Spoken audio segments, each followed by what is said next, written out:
What's up guys, welcome to another video. Today I'm going to show you how to unlock any smartphone. It doesn't matter if it's a Samsung or a Motorola or an iPhone, it doesn't matter. I'm going to show you how to unlock your phone so that you're able to use it with any other GSM carrier.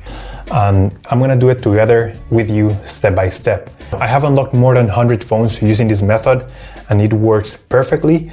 You only need your computer, your smartphone, and you need a SIM card from a different carrier. And that's all you need, and without further ado, let's begin. So to start, we're gonna get the phone's IMEI number. That's a unique number for every phone. So to get it, simply dial *#06#. As you will see, your 15-digit IMEI number will appear in the screen of your phone. This number is very important. It represents the ID of your phone, and keep it somewhere close because we're gonna use it in a few seconds to unlock this phone. Okay, now we're gonna switch to the computer. We're gonna use this website to request the unlock code to unlock this phone.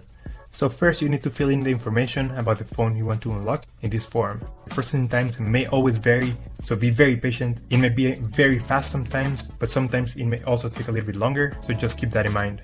Okay, so after you have waited the estimated amount of time, you're gonna get an email, and I'm gonna show you how the email will look like. And as you can see here, I got this message and it confirms that the phone has been unlocked. Thank you so much for watching. Let me know if you have any questions. Just leave them in the comment section down below. Subscribe, like. I'll see you on the next one. Take care.